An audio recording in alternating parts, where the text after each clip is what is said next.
Welcome back, Knights of Dragaria, to another episode of Brigandine, the Legend of Runersia. Let's get into it today. We're going to be talking about Scymerius. And as usual, stay triggered. Pew pew, pew. Okay, Scymerius. Gender female, age 31, class Royal Guard. This female knight has a checkered past, bringing destruction to every master she's served, even noble houses. This series of unfortunate coincidences has led to fearful rumors that cause her to lose her standing, despite not actually having the power to destroy nations. After wandering the land like a lost spirit, Tim welcomes her into his country with prejudice. She has now sworn absolute loyalty to Gustava. Okay, so Scymerius, very checkered background. I keep thinking she's like one of the judges from Final Fantasy XII. It just, they did the same exact helmet design, or very close to that. So what is she like? What is she about? Essentially, she is a Lancer class, which turns into the Royal Guard, and she's very, very good. So let's discuss a few things here. Well, we have the spear, right? And then we got the heavy armor we can equip, a heavy helmet, and the ring, all very nice. But what are some other things we get? We get a parry skill, which is very much like Dinadan's parry skill from Grand Edition. And it's almost exactly identical too. Has 20% chance of parrying a normal attack and skills from an enemy. When triggered, the damage is reduced by 50%. So whenever this 20% ticks over, because there's two checks. There's one check for hit or miss, and the other check is for the parry. So there's two checks for this kind of character, which is really, really cool. The second check ticks over. It's basically like the shield block, but it'll cut the damage in half, which is amazing. So if Rudo comes to attack you, boom, you parry, 50% of damage cut down in half. He cannot kill you. Very cool. Silence immunity. It's very nice if you're going to turn a Lancer into a Witch class, because they can't be silenced ever. That's really the only good skill to it. Counter damage up by 20%. It's very nice. Basically, Zemeckis skill from Grand Edition. He had counter attack up by, I think, that percentage there. We're very close to that. Anywho, so her stats here, 797. Very, very nice. Very good. One of the top knights you can use. I know her command range isn't that great. Rune growth isn't that great. But she just those other two things alone, just blocking, mitigating damage, giving damage back, you can't throw that away. That's so good. An intelligence of 87, that's actually pretty good. I know it's not the greatest, but for a Lancer class, it's actually pretty nice. Mobility of 5, agility 76. Agility is a bit kind of on a low point there for level 28. But that's still pretty good in my book. So what do you get? You get all this stuff here. You get cold thrust, basic attack 120, power ratio. It used to be called potency in the past. Accuracy of 11, basic attack, normal attack, all that. Deadly rush, the higher increased attack of 170. Now these are pre-moves here. There's only one other non-pre-move. This is Grand Wave. We'll cover that in a second. But it's basically this one, Deadly Rush, Deadly Attack. It's pre-move, 170, accuracy bonus, and it does cost you 50 MP to use. Killing Slice. Now this is the other one, like the Vikings. You stand on a... where did I go? Where did I go? I just lost my place. Okay. I hit, I think, L2.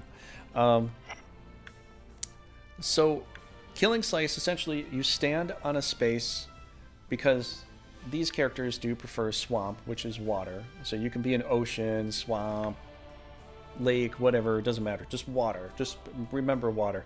Yes, swamp is a little more than the other ones, but still, it's bonus no matter what. So, if you can stand on a water spot, try to do so, right next to a bridge. You can stand in there, swing your chain around, swing your lance around all day long, and it won't cost you a thing. It won't cost you any MP, and it won't cost you any counterattack up there. No counterattack, no MP. And yes, it's not that powerful, but you can do it forever.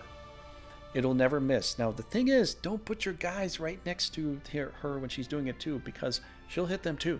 She'll just hit everybody around in a circle. She'll just keep swinging anyways, you get the point. You get the picture. It's a pre-move too, so you have to stand there to do it. It's really, really nice. Grand Wave. This is the one that you're going to love to do a lot of. Now, as you see here over here, the little line going up and down, the red line, that means you can attack in 2 spaces. The first one in front of you and the one behind it. And you're going to hit both of those with basically an earthquake attack. You're going to see earth come up and pierce them underneath their legs, and that's what's going to hurt them. It's like an earth attack, essentially. It does cost you 80 MP, so for her, you can do it 2 times. If you had 20 more points, you could do it 3 times. But it's a very powerful move. I mean,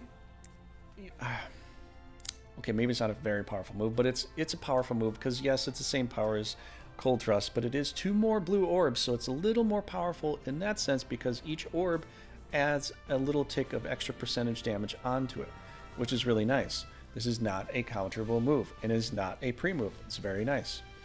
Has a 20% chance of inflicting paralyze, too. So that's why I say it's powerful, because it has extra bonus to it. Now, if we come down to the spell area, we have Fallberg.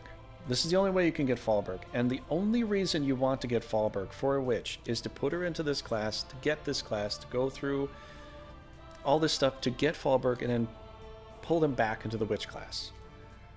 That's why you want to have, if you have a witch, you want to put them into the Lancer class to get Fallberg. It's annoying, but that's how you get it, and it's pretty much one of the most powerful spells you can do for the female class, because the power is 190 right there.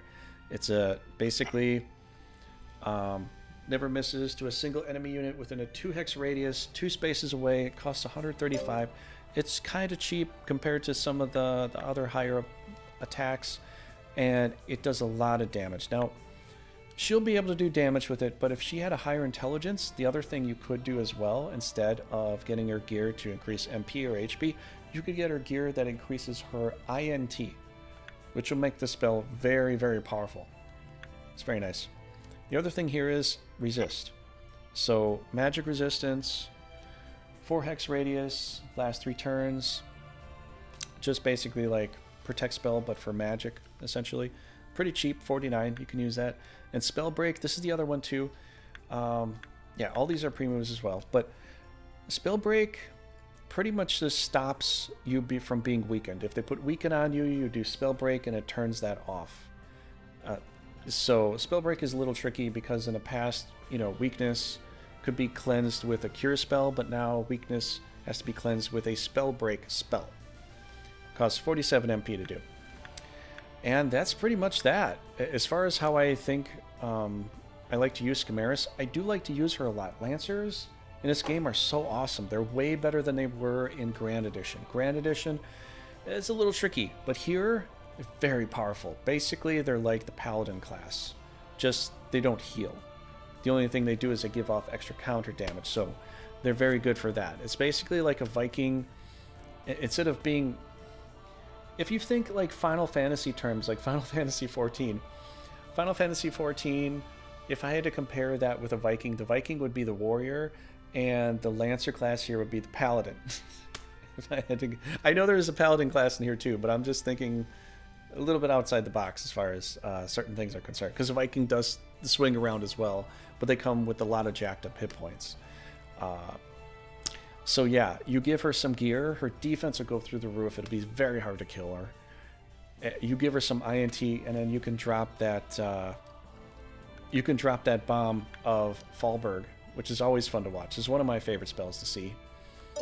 But other than that, if you can't get the INT maybe too close to 100, don't even worry about the Fallberg. I know it's sad. It's like you're giving up on Fallberg. But don't worry about it too much because you got these other skills that are going to be really, really good. Grand Wave is very nice, very powerful.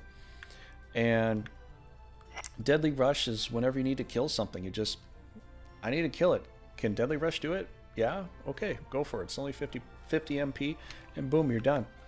So, yeah, that's pretty much Scymerius in a nutshell. She is one of my favorite characters to use. Do I use her in the end fight? Not all the time, but she's usually my... not always she's my first team, but usually she's my second or third team. That's usually where I place her. and she's really, really good. So definitely consider Scymera. Tell me what team you like to put her on, and tell me if you like to cross class her, change her into a mage or whatever. I'd love to hear it. All right, guys, thanks for watching. Have a good one. Stay triggered, my friends. I'll see you in the next Brigandine episode.